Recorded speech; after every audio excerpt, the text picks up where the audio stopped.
Hey guys, Wade Paquin with the Build Show, and on this episode I'm going to show you a very simple yet effective detail to air seal the mud sill at the top of the foundation.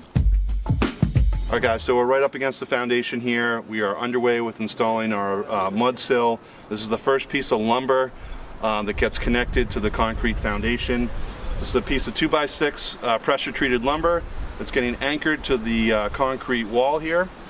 And this connection, this joint right here between wood and concrete is a really critical detail for air sealing. It's an area that is very prone to air leakage. And why do we care so much about air leakage? Well, we don't want poor indoor air quality.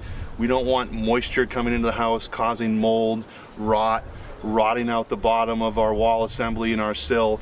So right now, while we have the opportunity, we want to make sure that we're focusing on this. This is not an area that we like to cut corners on.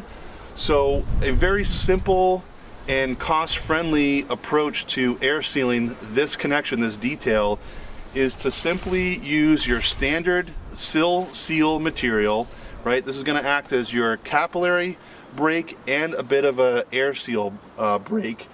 And what we like to do is we'll use the Contiga HF air sealant product, and we're going to apply a bead directly to the top of the wall.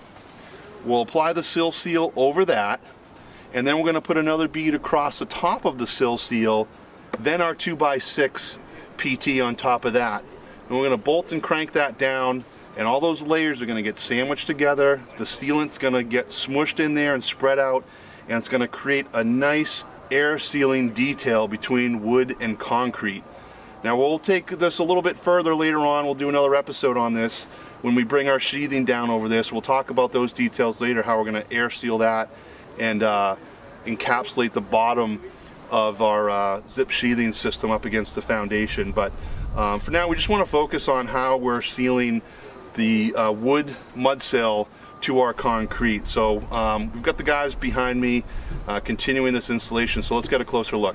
All right guys, the framers are actually shooting some elevations right now, so we're going to jump in on this. I'm going to show you those steps that I was just speaking about. So I've already put a bead down with the sausage tube, and you can see that here behind me.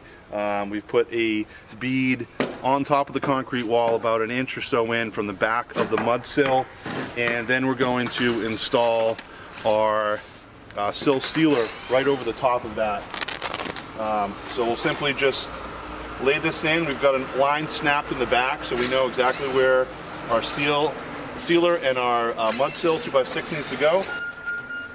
We're just going to push this down over the air sealant and just continue this process right down the length. All right, now that we have our sill sealer down on top of that first bead of sealant, we're getting ready to put our 2x6 mud sill down.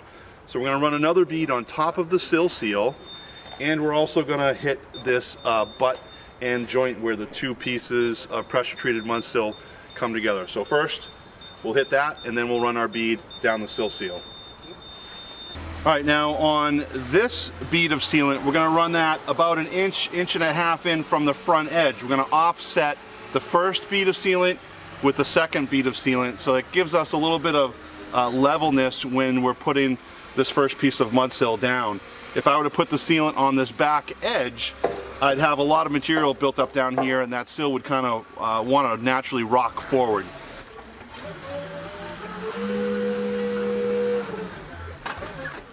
All right, so now that we have that second bead of sealant down, we're going to go ahead and put our 2x6 PT mud sill right over the top of that and slide it over the anchor bolts. All right guys, now that we've got that 2x6 over the anchor bolts, we'll grab some washers and some nuts. We'll crank this down. It's going to compress all those layers, right? So that first bead of sealant with the sill sealer and that second bead, everything's going to get compressed. It's going to smush out in there, and it's going to create a nice airtight joint between wood and concrete, and that's just the way we want to start this project off. Now, I mentioned off the top of this episode that this was a cost-effective way. These sausage tubes are not terribly expensive. For this whole project here, a couple $100 in sealant and a little bit of labor. I mean, very minimal labor to do this, and we've got a nice airtight joint between our Mudsill in our foundation wall. So hope you guys enjoyed this episode. Make sure you're following me on Instagram at WKP_construction, and we'll see you soon right here on The Build Show.